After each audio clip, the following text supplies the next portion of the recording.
Share. Challenges of the There we go. Okay, so lighting. Do we like this? Do we like that? Do we like that? I get one vote. Okay, do we care? Dark. Dark? Super dark? Yeah. Okay, I need a light on me for Panopto. Also because super vain. Okay? No? Anybody have? Yeah, there you go. Just use the camera light. Okay. There you go. Don't cry for me, Argentina. No. All right. We're doing it this way. Okay, so I'm amped up on cold brew. Thank you. And there we go. So,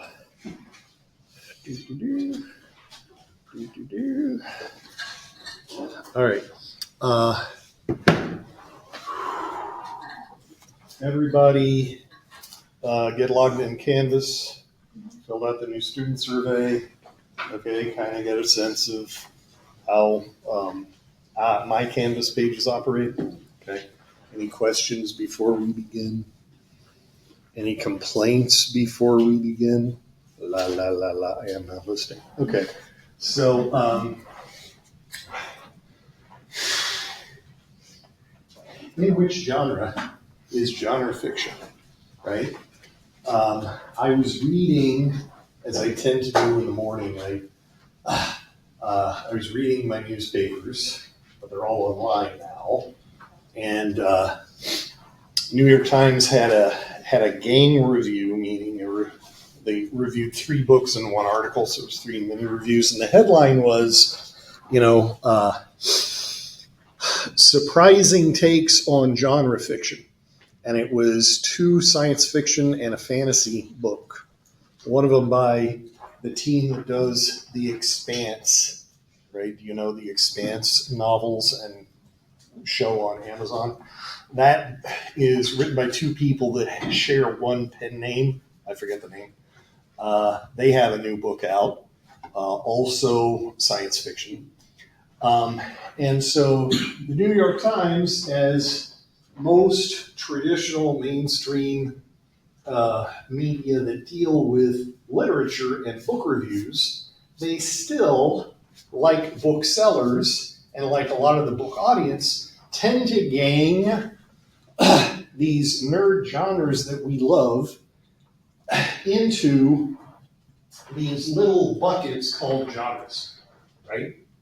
And that's good for us as consumers, because I don't know about you, but if you're me, you walk into a bookstore and you head straight for the sci-fi section, right? Because you want to see the stuff that you like, right? And I'll look at other sections, but I kind of check in on the sci-fi. I kind of judge the bookstore based on how good a selection of sci-fi novels or fantasy and sci-fi. Very often those are ganged together.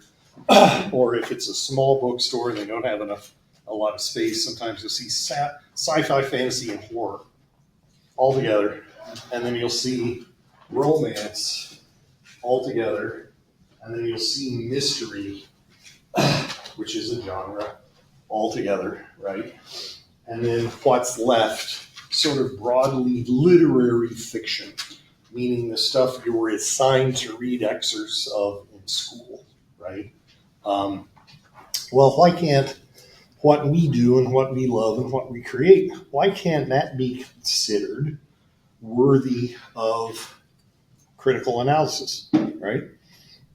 It has been, for decades, going on centuries, that if your story had unreal elements to it, it was somehow lesser than, right? And so I said that this is, in a lot of ways, this course fills a lot of, has a lot of jobs to do. And one of them is critical analysis, literary analysis, right? Well, is it worth doing literary analysis of science fiction? or fantasy, right? And I'm going to argue, yes, I hope you agree. So what am I talking about? Kind of, it's a little bit of we nerds have been judged for going on 150 years, that our stuff is silly, our stuff is lightweight, our stuff has vampires in it. And so it's sort of a guilty pleasure rather than something you should feel proud of reading, say, on an airplane, right? Or reading in public where other people are going to see what you're reading, right? I have been guilty of that, not so much anymore, but in the 80s and 90s, if I brought a comic book or a graphic novel out in public and was reading it in public, I kind of hide it behind another book, right? Because I didn't want people walking by and saying nerd, right? And that's lousy. I shouldn't have felt less than, but I did. There's sort of this cultural inferiority complex in this country. It's different in other cultures. But in this country, we get very judgy about shit, right? Here's a judgy nerd judging someone that you don't think typically gets judged, which is somebody who enjoys the sports. Do you enjoy the sports? Have you heard of the sports? They're sports, right? Usually there's goals, not always. There's all kinds of like fringe sports in the Olympics this year, right? And I show this to my kids in history class, who many of them, not this year is a cool group, but in the past, I've had folks get super judgy about, oh, you play Dota instead of League. What's wrong with you? Well, there's nothing wrong with that person. Let people enjoy things, okay? And then the two of them would gang up on a third student. You don't play MOBAs? What's wrong with you? Okay, dial it back. Okay, let's decouple our identity, our personal identity from things that we love. So I want to tell you a story, not about an author, not about literature. Let's talk about the world of art, okay? The world of art at mid-century, which mid-last century, like the 50s and 60s. Margaret Keane was born in 1927. She passed a couple of years ago. I need to update this slide. But Margaret Keane was a tremendously successful artist. Her works sold at galleries. Her works, she made more money selling prints of her work to regular people. Okay, prints and lithographs and all like that. To regular people through galleries and furniture stores and all like that for decades. And her work was super popular in the 60s and early 70s. And this was kind of two random but representative works of hers. What do they have in common? They both have little white girls. Okay, what else is in common? Crying. They're both crying. Big eyes. Big eyes. Big eyes, right? Here's this for her, 1989. This is a tremendously political work because it's a little brown boy clinging to either a chicken coop on a farm or a border fence or something. This for her is like super political, right? Big eyes, right? There's a movie, came out in 2014, directed by Tim Burton, who you know, right? And it's my favorite Tim Burton movie. You can have your Batmans and your Beetlejuices and your new Beetlejuice, which is getting negative reviews. Okay, what else has he done? Dumbo, right? Tim Burton. He's Tim Burton. He's awesome. This is my favorite movie of his because it's him as an auteur, him as a director, working with a script telling not an original story, a story based on true events. This is Amy Adams, who's in every movie, as Margaret King. And so he's telling a very personal to him story because he identifies as a director with Margaret King as somebody whose work kind of got shunted into this very, very, very narrow kind of lane that was very popular and very lucrative, right? So he identifies as an auteur with Barbara Keene, and his story of Barbara Keene is that she was just awesome, and she liked to paint these pictures with big eyes, and they were awesome because they were very moving, okay? Regular people, not necessarily art critics, not necessarily art students at university, but regular people saw that and were moved by it. And so her works were very popular, but she was not a very outgoing person. She was not a self-promoter. She's like a lot of artists, good at creating, not good at marketing, right? So her husband kind of took over the business, and he would go to galleries and he would do interviews and everything like that, and he said he was Keene because she never signed her works Barbara Keene. It was just her last name, Keene. And so he presented himself as Keene. He posed as her, but gender flipped. He was the artist, but he did the galleries and he did the interviews and he did the cocktail parties and he did all of the impresario stuff, and she stayed at home and painted, okay? That's not a formula for a long-lasting marriage, and so we follow their story throughout this very, very interesting movie. But core to the movie is their marriage, but another question that Tim Burton asks is, why was the art world, gallery culture, New York Times art critics, why were they so dismissive of what they thought was his work, right? Had nothing to do with whether the painter themselves was her or him. Had everything to do with the quality of the painting, which was easy, right? Because you look at a Barbara Keene painting, and is it hard to interpret? No. There's a little child in distress. Little mutant child with, crazy anime eyes, right? We as a culture, meaning the arbiters of culture, the critics and the professors and the gallery owners, for decades kind of were the gatekeepers of popular taste. And there's been all kinds of popular art that has sold a lot, that is very popular with regular people, that is disdained by critics as being low, being easy, being too popular, populist, right? Too much of the masses, right? Dogs playing poker, which is a whole genre unto itself, right?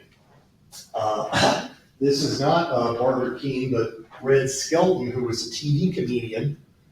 He retired from television and he started doing paintings of himself because one of his characters was this kind of hobo clown, and he would just start doing paintings of this and sell them in popular art galleries. And because it was Red Skelton, and there was celebrity attached to it, these were very popular.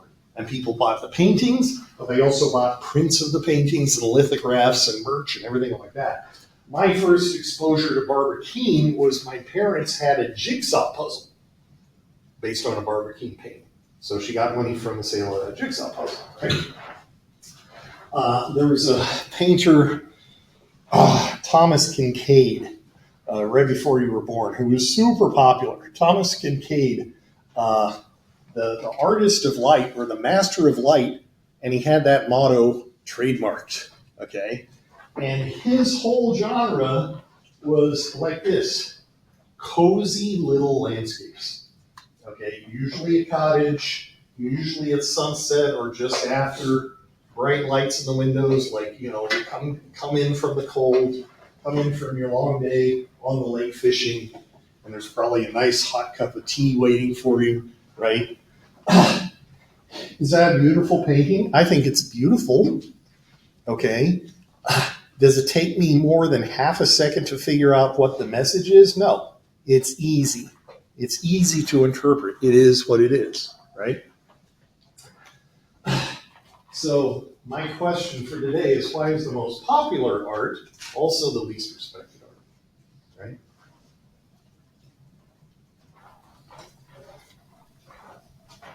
Why do you think that is? It's a complex question. Has to do with a lot of dynamics within American culture, gatekeeping, capitalism, all kinds of stuff. What were you going to say? The more you're exposed to something, the less you think it's anything. Well, that's another thing. You're absolutely right. Overexposure makes us kind of devalue something because we take it for granted, even though it is objectively awesome. You're totally right. And I felt that way about pop songs that got played way too often on the radio, but 30 years later, I'm like, no, objectively, this is a good song, right? Totally right. I felt that way about movies. Right? Okay, let's approach the question from another perspective. Are you like me? Do you like the Tina burritos? Okay, now about half of you are like, those aren't burritos. I know, but they're labeled as burritos, and I love them. I'm not a Hot Pockets person, but I'll have Tina burritos all day, okay? Because before inflation, they were 3 for $1. And when I was broke ass, which is usually in my life, it's like, that's 3 whole snacks for $1. Awesome. You talk about shrinkflation. These went up to 60 cents during COVID. And then they kept getting smaller. I'm like, they're not going to raise the price to $1. They didn't, but they started making them smaller. Same shrinkflation. But are these good for me? Oh no. Never read the ingredients. There's a lot of textured vegetable protein, a lot of chemicals that folks upstairs from me know, but I don't know. Or do you like the, I'm making air quotes, so don't attack me, tacos at Jack in the Box? Okay? There's something about the tacos at Jack in the Box that do not resemble actual tacos, and yet why do I like them so much?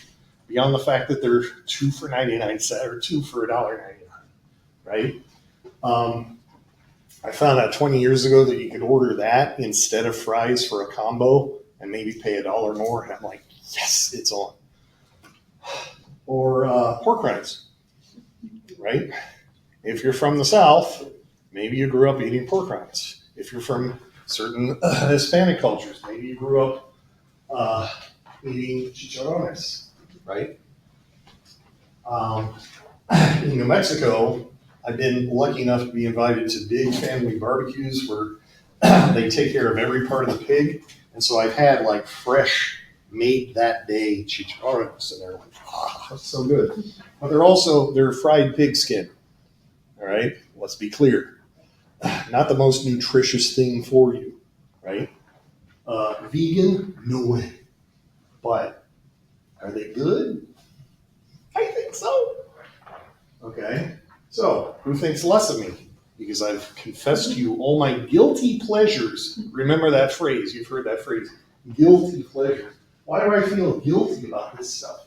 Because it's cheap, meaning inexpensive, and it's not the most nutritionally sound choice to make. Is that fair?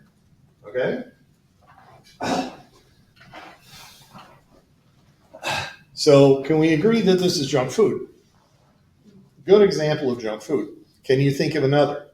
Who's down with the Takis or the Flaming Hot Cheetos? Okay, you know who you are. All right. Give me another one. What am I forgetting? Cheese. Huh? Cheese bros. Cheese poofs? Yeah. Cheese puffs. Cheese puffs? Absolutely. Okay. What else? Chocolate bars. Chocolate bars. There are snobby, fancy chocolate bars, depending upon the one you're talking about. I'm talking about like the one that you find at like a gas station. Yeah, okay, sure. All right. So there is junk food. Can there be junk art? Can there be stuff that you don't care that it's good for you, you're just enjoying it, right? You just want to look at a picture of a fuzzy kitten or a cozy cabin on your wall because it helps reset your mood, maybe, okay? Right? Are there junk books? Can there be, talk about food, we talk about visual art, can there be junk books? Can there be books that you just kind of read to turn your mind off and go with the story, right? I agree, there can be. However, we in America, for all kinds of reasons, have been the forefront of so much of the cultural and political dialogue in this country has put race and to an extent gender front and center, okay? And there's reasons for that, and I accept that. I do not argue with that. Certainly we need to get right with race and with gender in this country. But I feel that is also a dialogue that should be informed in parallel with a discussion of class, which is something we almost never talk about, okay? Except we're in an election year, and so you hear both parties talking about, we gotta bolster the middle class, we gotta make it easier for the working class, okay? That's kind of the only time you hear about class in this country. And yet class is super important. It informs so much of the structure of our daily lives, so much of the culture that we don't talk about in this country. Have I offended anyone yet? Are you with me? Will you meet me halfway on this? Okay, what do I mean by that? There is an aristocracy in this country, but it's not by blood the way it is in European monarchies. It's by how much money you had, okay? Blood, you could have inherited it, but it has less to do with the fact that you are the son or daughter of a wealthy man than you will inherit that wealth, right?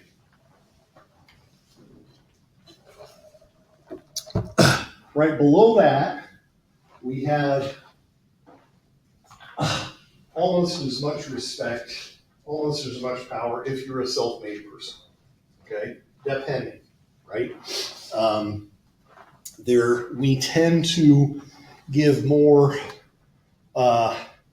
cultural power to a self-made entrepreneur, right? Somebody who grew a business, say, up from Silicon Valley, than someone in the entertainment business who, started off humble and shot up the ladder with a lot of platinum selling albums or a couple of hit movies or whatever, right? Somehow, well, that's show business. Well, they didn't work really hard to get to the upper middle class, even though kind of they're on the same level. Is that fair? Okay. Middle class. How would you define the middle class? Reasonably secure. Okay? Reasonably secure. That's we tell ourselves that in this country, the vast majority of us are middle class. That is demonstrably not true. It's kind of a pyramid. But the story we tell ourselves is that the middle band is the biggest band, right? All of us, if we work hard in this capitalist meritocracy, we can pretty much, if we're born into the middle class, we can stay in the middle class. If we're from the working class and we work very hard and go to college, we can get into the middle class, right? So who are the working class? The working class, less secure. These folks very often will work at a salary and not be paid by the hour. Very often the working folks are paid by the hour, Not a lot of unionization here. That's changing, I hope. More frequent, even though unions are not common by any stretch, but where you have unions, they apply to typically working class jobs, right? Truck drivers. A lot of truck drivers are members of the Teamster union because they get paid by the hour, right? A lot of custodial workers are members of a union called SAU, Service Employees International Union or something like that. They get paid by the hour to clean up our mess in our office buildings when we leave, or our hotels or whatever, right? Impoverished persons. These are folks that are, working poor or jobless, right? Persons experiencing homelessness. And homelessness is multifactorial. Homelessness is to me, we talk a lot about other problems in this country, and we have a lot of problems in this country, but I wish we would pay some attention to the homeless problem, because these folks deserve to live with more dignity than they have, right? And I'm not just saying that because I live in Austin, Texas, and I see them all the time. It's because I used to spend 30 years in LA, and in 30 years I saw it get worse and worse and worse. Republicans, Democrat, we have a profound crisis with homeless people. And it isn't just a mental health crisis, although that's a big part of it. It isn't just an availability of housing crisis, although that's a part of it. We all of us need to have a kumbaya about how are we going to get so many of our fellow Americans off the street. Right? So, sugarcoating the pill through the lens of The Simpsons, you can kind of see upper echelon inherited wealth, right? I wouldn't say low or upper middle class, but he is a business owner, right? And then you've got solidly middle class Lenny and Lenny and Mo? No, Lenny and Carl. Lenny and Carl, I don't know who this guy is. Workers in a plant. I mean, they're high skilled workers, but they're middle class. And then maybe not impoverished, but somebody that has trouble keeping a regular job because of his alcohol problem, right? Okay. And then a person experiencing homeless, even though he's still labor to play the banjo. Okay. Right? The thing about America that we don't talk about is, or actually we're talking about it more and more, is that we have status anxiety, right? The lower you are on the totem pole, the more anxiety you have, right? You have heard a lot in your life about income disparity and wealth disparity, and how the 1% controls just a vast amount of available cash and resources in this country, and the lower part where we are picking at scraps. I'm overstating it, but the thing about this guy is 1 or 2 bad years at the bar, and he has to go get a regular job. His business will fail. If for whatever reason the nuclear plant has layoffs, they have to go find another job. What if they don't find another job? Did you ever play musical chairs as a kid? The music stops, and there's always one fewer chair to grab. All right, that's capitalism, a lot. Okay, especially in contractions and recessions, right? So there's this term you've heard. Oh, nice! There's a thing.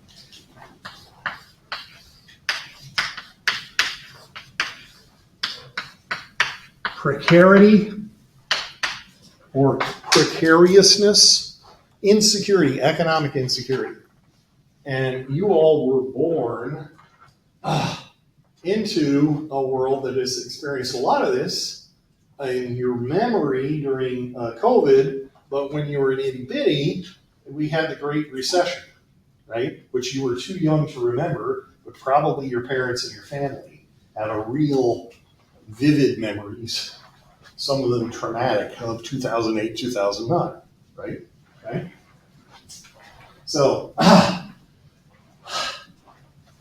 the thing about status, the thing about class, is that almost everybody is anxious. Even in America, or if you watch Downton Abbey, even the rich landed gentry like Lord White Guy here, okay, he's nervous because he's a dying breed and the world is changing and his estates, his wealth is shrinking, is eventually going to have to sell the big manor house that he lives in and has this giant staff with. No one is immune to it, right? We all as human beings have a little baseline insecurity. It's how we survive, right? But we as Americans, we like to look at aspirational stories like Downton Abbey, which is about, landed gentry in the early 20th century, because it's a depiction of wealth that we will never have, and we can identify either with, the paternal, the rich people, or with the staff, right? And depending upon the story or which character we're focused on, you can identify with different different class levels with the same episode. But we also like to look with disdain.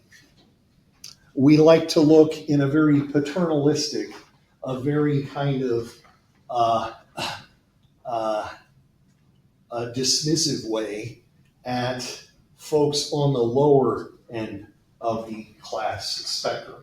Okay, did anybody watch Tiger King? All right, so Tiger King was a cultural phenomenon because it premiered right at the beginning of lockdown, where we had nothing else to do, so let's watch Tiger King. But also because it depicted so many low-class, low-income people in very, very bizarre situations.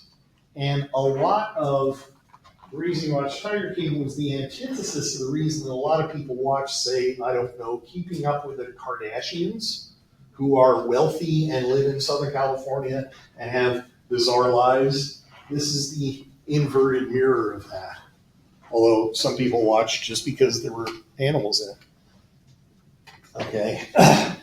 We as Americans, because so many of us are insecure about status, we kind of aspirationally look at stuff above our caste, but we also look disdainfully down at stuff, okay?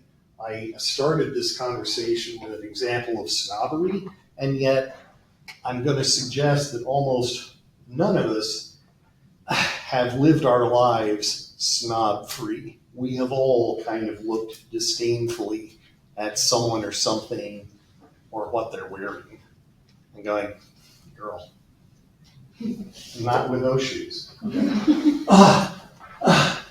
That stuff that seems beneath our cultural worth there's lots of words for it. Kitsch. If you're from the South, tacky, right? Tacky is a trigger word for me because my mother and her aunts were from West Texas, and anything that was not worthy of their time was tacky, meaning anything that reminded them of growing up dirt poor in the Depression, where their mother had to go out and pick cotton because they were so poor. Anything that reminded them of when they were poor as kids was tacky. We've improved our lives since then. Please don't remind us of this trauma when we were little girls, right? Cheesy, poor taste, lowbrow, common, vulgar, right? Here's some examples. In immediate post-war culture in Los Angeles, but we saw this in a lot of speaking communities, the zoot suit became popular. The zoot suit was an expression of post-war euphoria. Why were people so happy that the war was over? Well, because folks weren't dying, folks were coming back home to be with their families, but also most Americans in this country experienced wartime in World War II as a period of privation, as a period of rationing. You couldn't just drive to the store and buy what you wanted when you wanted. It was controlled because so much of our consumer goods were sent overseas to help the war effort. That was true of gasoline, it was true of a lot of groceries, and it was true of fabric, right? It was true of fabric. So a lot of garment workers in Southern California who also were, they call themselves Latino, right? Started designing really big clothes that used a lot of fabric because fabric wasn't rationed anymore. And so the zoot suit is an expression of happy days are here again. I mean, look at this high waist, look at the bag on these pants, look at, he's not wearing his big brother's coat. That's a big coat designed to fit his shoulders, but just extend way down past the belt line. Okay, the really big watch chain, metal. Metal was super rationed, right? But now let's have a watch chain that I can spin around and feel happy, floss the fact that the war is over, right? And yet, almost immediately these began to appear in public in Los Angeles. A lot of folks felt threatened by this and began to say, well, that's very tacky. It's over the top. That's another, I should add that to the list. I should add cringe to that list, although cringe has a separate meaning of being, are you kidding me? Here's a different example. Mount Rushmore is fucking tacky, okay? I mean, I am a fan of most of those presidents, even though none of them are issue-free. But this was the thinking behind Mount Rushmore. Oh, here's a beautiful, beautiful cliff face in South Dakota. You know what it needs? Okay? Let's put presidents on there. Let's tear the thing up. Let's put the stamp of man on this cliff face, right? And so even though I grew up with this as a iconic symbol of America, in retrospect, it's kind of tacky. Vulgar means not just burping at the table, but it means belonging or appealing to the masses, right?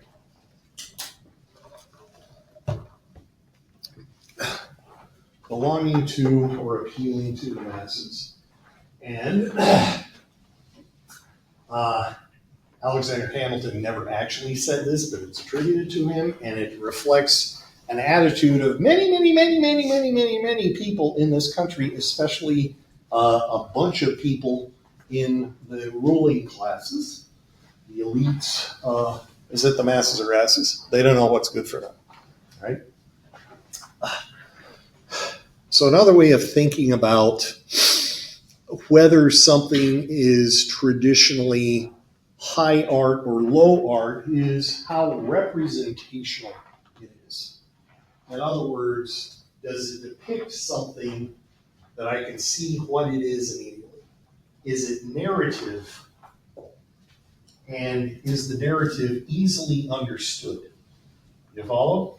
Like black velvet paintings is not really a medium genre, it's a medium, right? You stretch black velvet instead of regular canvas.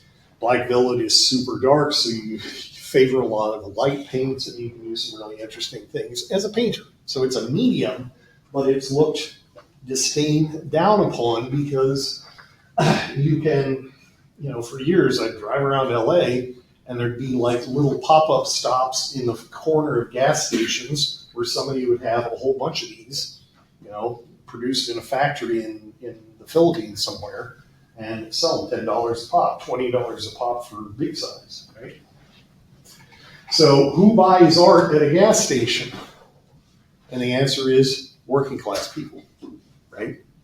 Working class people. They don't have time, cannot be bothered to kind of shop in galleries for paintings and prints that are hundreds of dollars, but they do want to hang something that looks nice to them in their living room. So, oh, look at that. There's a whole bunch of things to pick out at the gas station. Let's buy that. All right. In Fredericksburg and other places where middle class and upper middle class like to go for tourist towns like Fredericksburg, you'll see galleries that have a lot of representational art.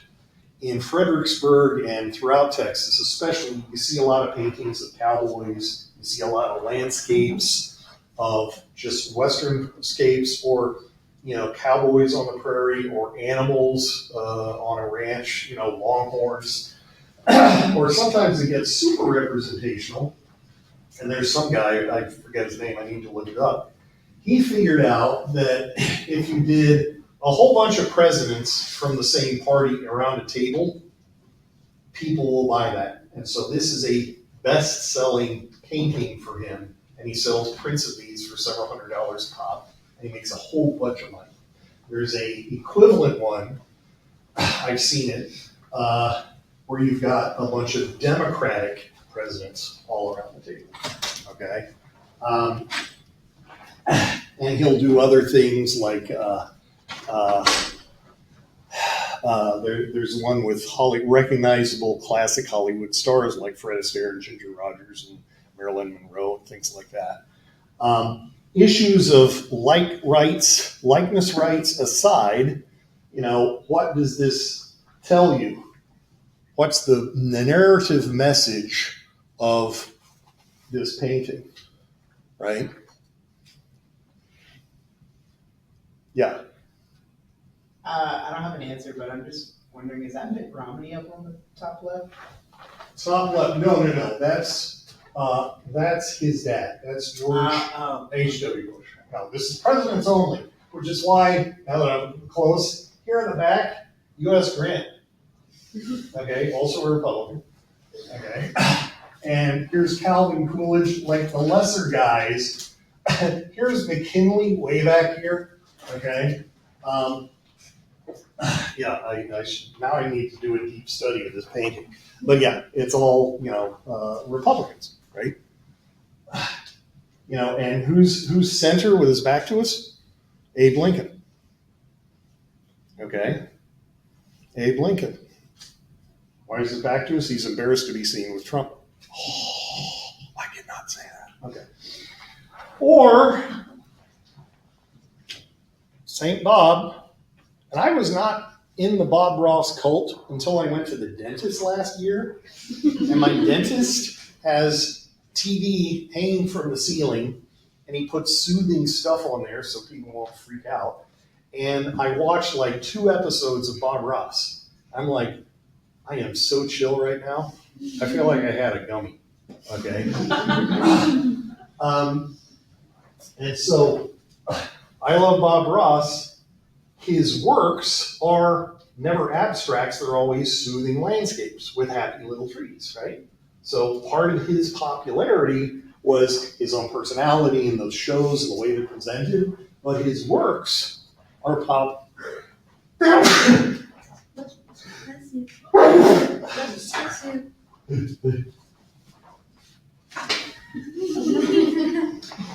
I have a little dialogue with my face. Okay, nose, we've talked about this. Sorry. Get it? Representation. So as opposed to what? And the opposite of representational is abstract.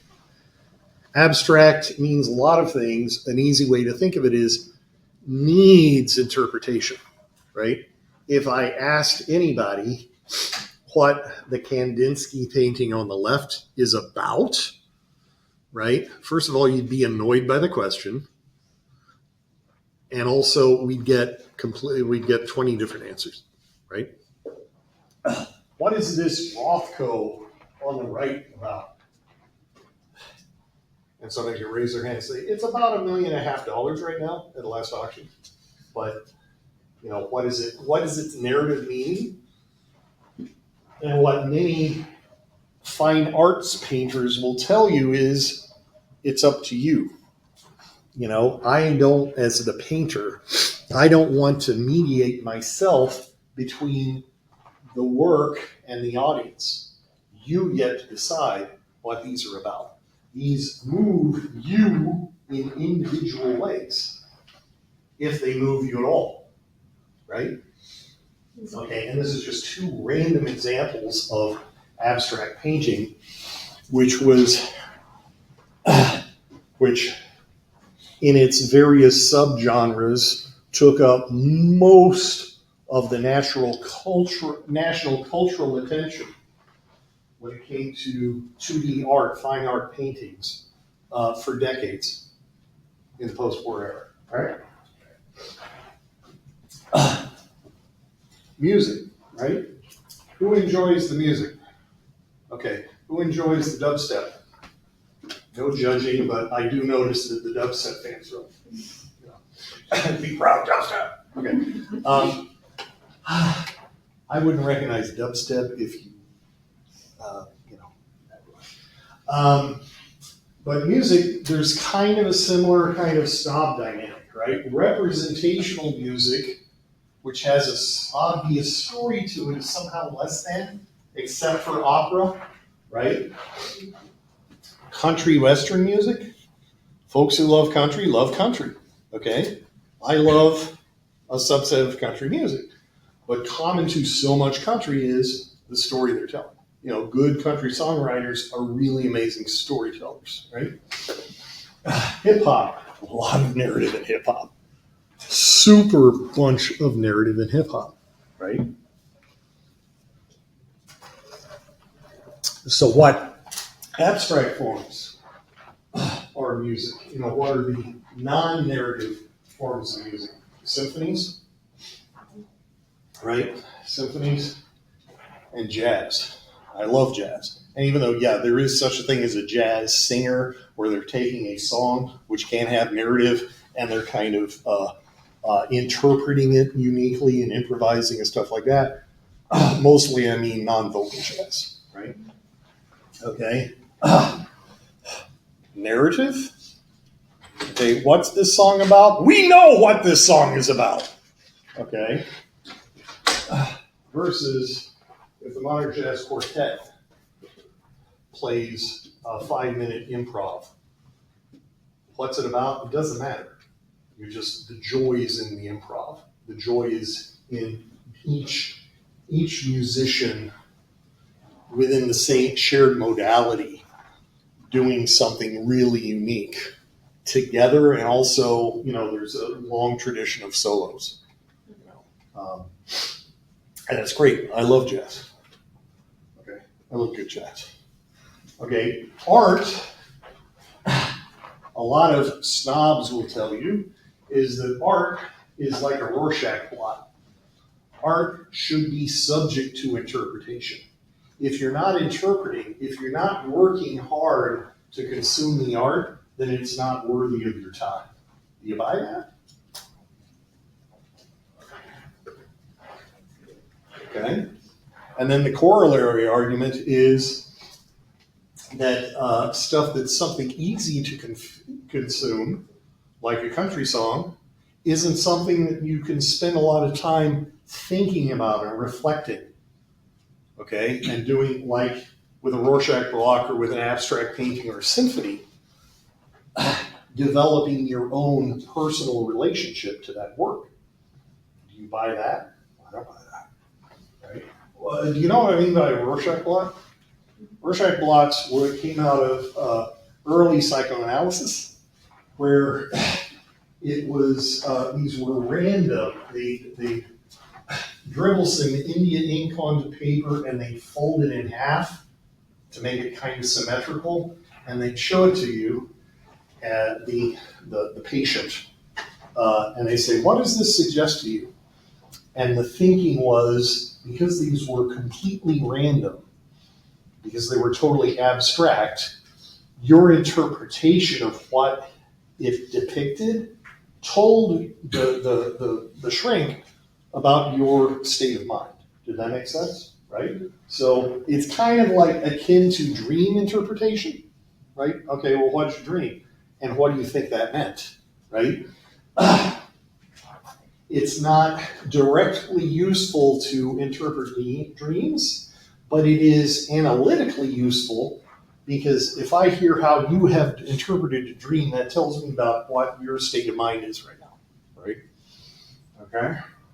So, let me call randomly on people. What does that look like to you? I see like a bell, I see a person, I see. Okay, Yeah. bunch of A different bunch of things. What does this look like to you? Looks like a bat.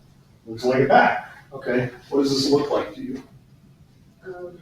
I'm thinking like the face of an insect. Okay, nobody's wrong. Literally, there are no wrong answers because it's your own individual interpretation. What does that look like to you? A beetle. Okay, nobody sees Wile E. Coyote.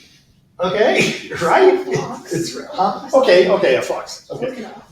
but see, that was judgy of me, wasn't it? Shame on me. Saying, what's wrong with you? You don't see Wile E. Coyote? It's an individual response. Nobody's incorrect, but also nobody's correct, right? There's no wrong answers because there's also no right answers, right? It's just you get to decide what that looks like.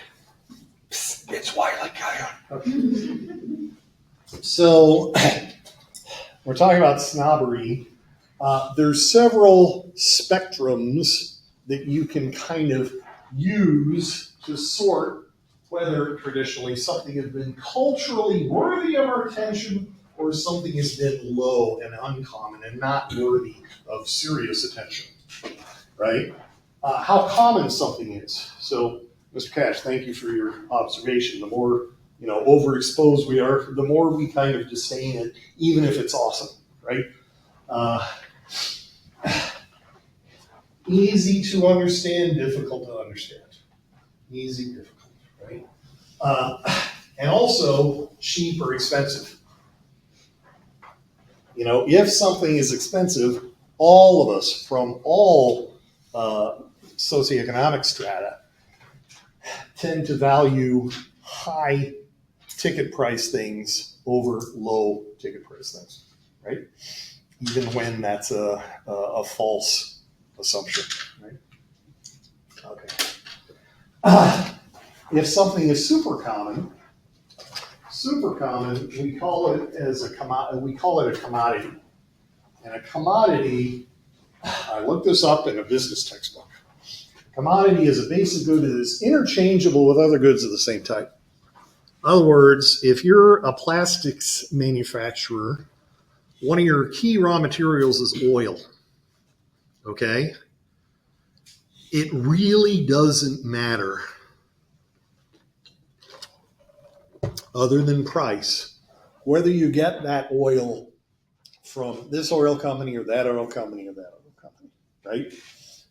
Oil is oil. For plastics, as long as it meets a certain minimum quality bar, it will work and you can make your Legos or whatever you're making out of it, right? Interchangeable. Rice, even though consumer products and grocery stores try to say, here's the really good premium black long grain rice and here's the in a 50-pound bag rice. At the end of the day, rice is rice, right? Oil is sugar, right?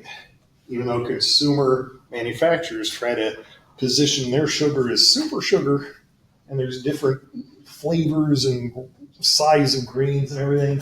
If you're just looking for regular white sugar to bake with, you're not really getting anything special if you pay a premium for the organic sugar versus, the 50-pound bag of or drum of sugar like they have at donut shops. Copper, okay? Ask any meth addict, okay? You don't care where you get the copper. It's all the same when you sell it to the, okay. That took a turn. Situation comedies. Back in the 60s, 70s, and 80s, situation comedies were produced like a factory. You know, they were produced by a crew on a weekly basis, and the humor and the situations were so self-similar that it really didn't matter. Now, it's different now.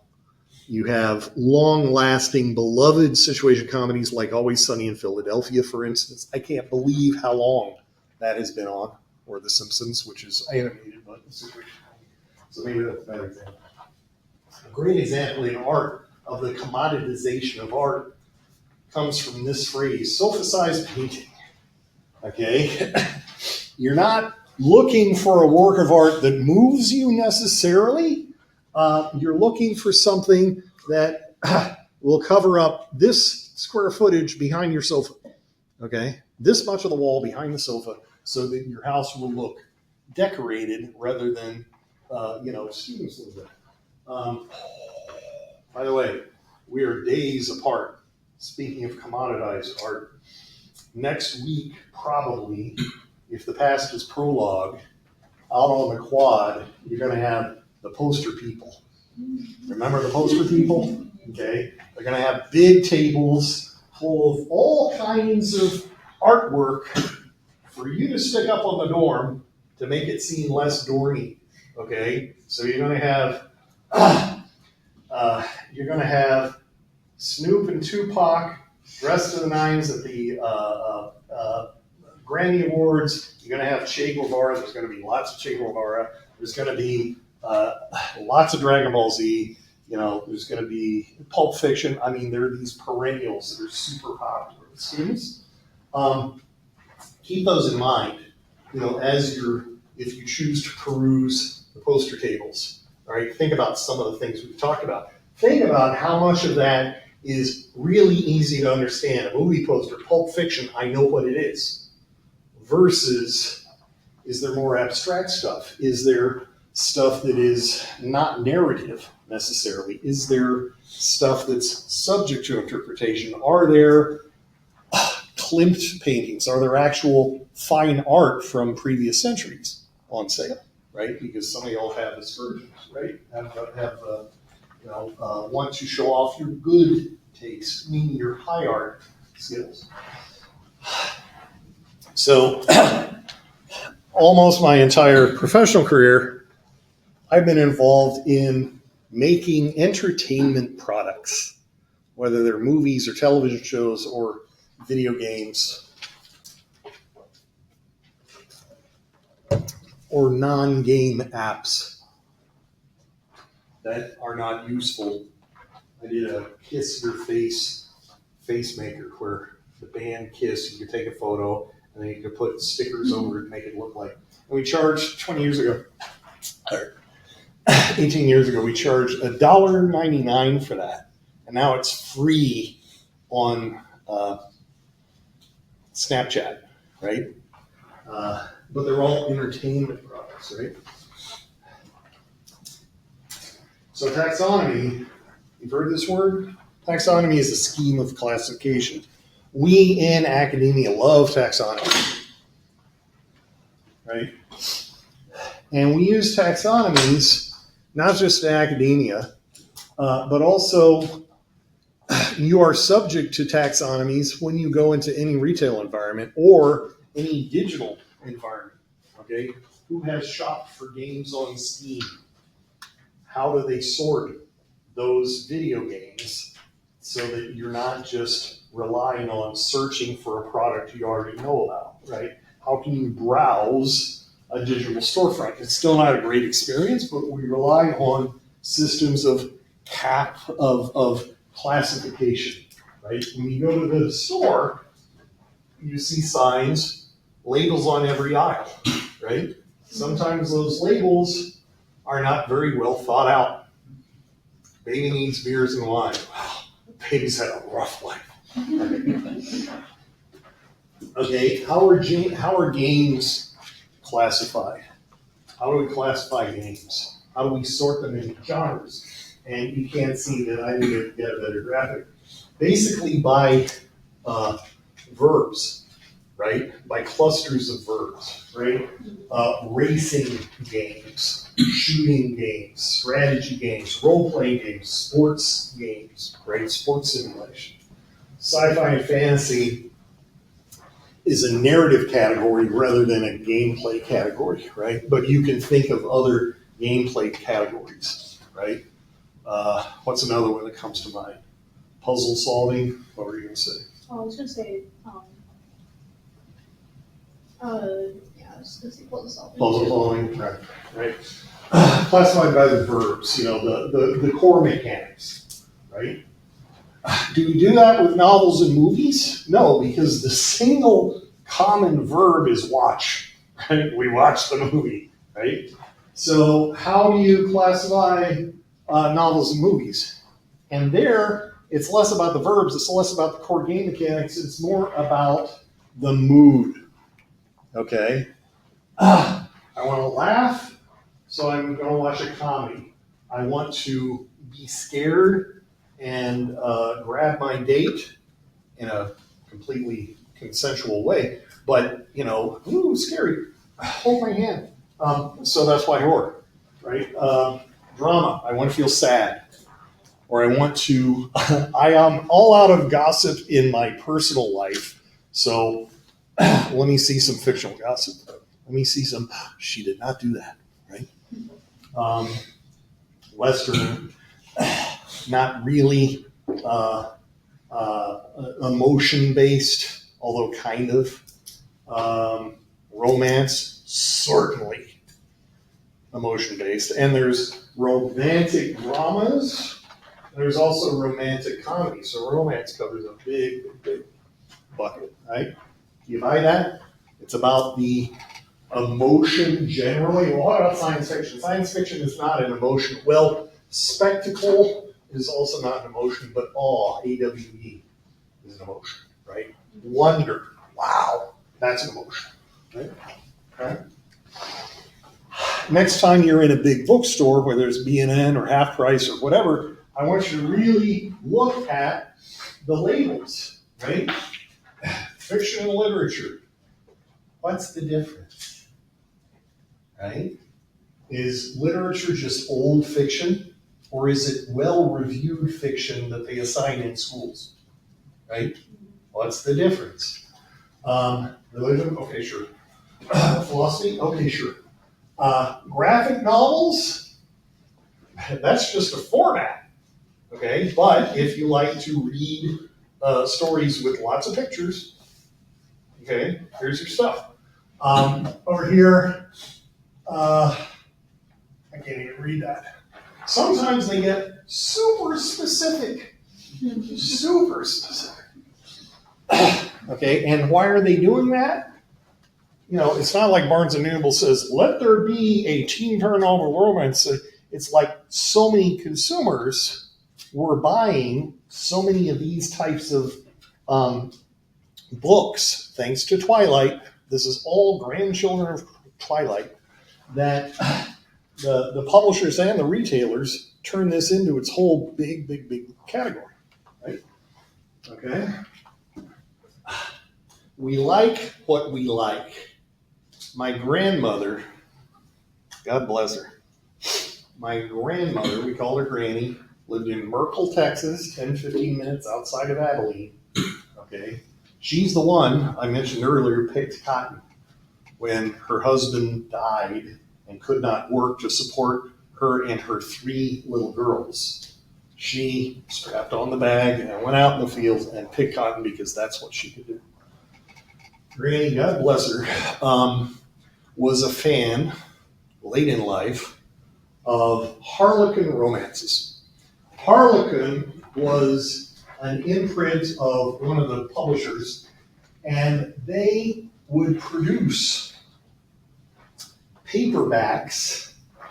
We'll talk about paperbacks, we'll talk about book and magazine publishing later, but they would produce paperbacks. And paperbacks were sold not in bookstores, well, they were sold in bookstores, but they were sold in grocery stores, they were sold in drugstores, they were sold in airports, they were sold wherever people were.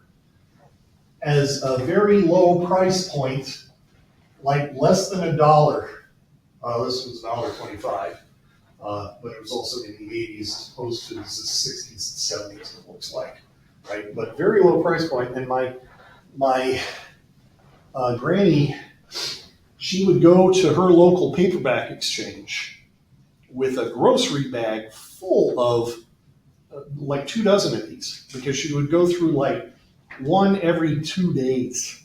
She'd sit there and smoke and read. And she would go to the paperback exchange like maybe twice a month and like turn in what she had. And so she'd sell them back to the store at much less than the cover price, and then pay for some new ones and fill up that bag, and she was good for it another couple weeks. Absolutely interchangeable, these stories. They're all about young, naive, white girl falling reluctantly in love. So basically it's the Bronte sisters just over and over and over with the older, more dominant, more worldly, white guy. And it helps if there's a Gothic house on the hill, right? Strange request. You know what the strange request was? Not going to go there. Not touching that with a 10. But, okay. So, yeah. Are these interchangeable? Are these worthy of individual interpretation as literary novels? Kind of probably not. But did they make money for their creators? Yes, the publisher. And did it make my grandma happy? It did. People like what they like. All right? So it perhaps is worthy for us as scholars, not critics, but scholars, to kind of read a bunch of these, to kind of say, what resonated here with a working class woman like my grandmother? What is it that gave her joy in reading these over and over and over, right? One of the things we learn as publishers is, how to give an audience the same thing but different enough so that they will be happy, but we will be happy because we know that there's an audience for this type of product. Okay, that's how Twilight, which started off as like just 2 or 3 books, turns into an entire section at Barnes & Noble, Teen Paranormal Romance. Right? Okay. So genre fiction isn't just fantasy, sci-fi, horror, fairy tales, right? Genres that are worthy of our acknowledgement and respect, but which I don't go into in this class, are like detective genres.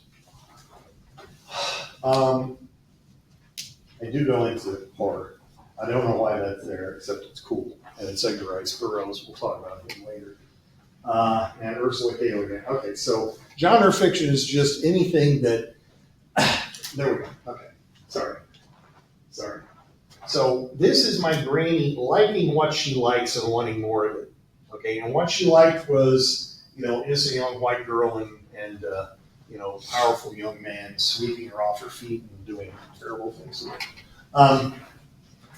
People who like police procedurals like police procedurals. People who like detective stories want more detective stories. What are some of the hallmarks of the genre? Trying to figure out who done it.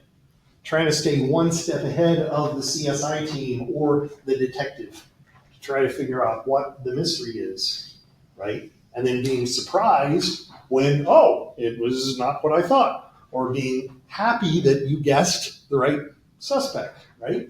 That's a good feeling. You want that feeling again when you read another mystery. You like to be creeped out. Oh, that was good. Oh, that was a scary, scary Stephen King. I want to be scared again. So you read the next Stephen King or the next horror, whatever, right? Oh, that really made me think about a completely different reality. Completely different planet, just like ours, but different because everybody eats their corn on the cob up and down, right? How crazy is that? I wanna have another cool thought experiment, so I'm going to go to a different distant planet or whatever, right? Or another Ursula K. Le Guin sort of, right? We like what we like and we want more of it. That's why genres, right? Genres are different than tropes. Genres are different than tropes, right? Tropes is a figure of speech or cliche, but now, and this has changed, this has happened in your lifetime. 20 years ago, 30 years ago, we didn't talk about tropes. Tropes was like something you would get into in semiotics classes or in graduate literature classes. But now, thanks to the internet, little kids running around being able to call out tropes in their favorite shows and movies, right? And we have this whole website, which we will visit and discuss and do an exercise with, called tvtropes.com, which isn't just about TV tropes, okay? And it's frequently used plot element or character type. And so I'm going to define genre as a common set of tropes that serve as a shortcut for engaging an audience, right? If you see on a book cover or you see in a movie trailer, you see cool looking spaceships, you see space at all, you see ray guns, you see creepy aliens, you see real aliens, any type of aliens. Probably you sense immediately, oh, this is science fiction. And if you like science fiction, you turn up the volume. Tell me more. Let me see this. Let me judge this. Is this something I want to put on my radar? I'm going to argue, and we'll get into this later, high art equals low art plus time. Because eventually everything becomes high art. Everything becomes worthy of our critical assessment. This is 1954. This was a graphic prepared for congressional hearings over how comic books are corrupting the youth of America because of their lurid stories of crime and horror and violence, etc. Right? These hearings led to the comics industry rolling back and censoring itself and instituting the comics code of authority. It also killed EC Comics, which was doing really amazingly good horror and crime and science fiction stories. Okay, years later, you do the math, here's all these same comics being preserved lovingly in comic CGC slabs, which is a grading company, and graded and held up as art worthy of collection. Okay, so high art is just low art plus time. So hang on to your Yu-Gi-Oh cards. Okay, we still, especially if you have an old author, we still reflexively retain this difference between high art and highbrow kind of consideration, worthy of study in the academy, study at university, and critical assessment in highbrow, there I go, in traditional mainstream publications versus lowbrow, common things like comic books or video games, right? This is me with Barbie Fashion Designer, okay? If you told me, I think that was almost exactly 20 years after I worked on Barbie Fashion Designer, that I'd be posing next to it in a museum, I would have said, who sells you your dope because it's good? Okay. And yet here we are. This is at the Blanton Museum downtown a couple of years ago. So there we go. All right. So is it Labor Day weekend? Party. Okay, don't party too much. You're gonna read for me. This should be live by now. You're gonna read over the weekend. And we'll start talking about it on Tuesday. You're gonna read The Wizard of Oz. Enjoy that. I'll see you Thursday. I'll see you next Tuesday. See you next Tuesday.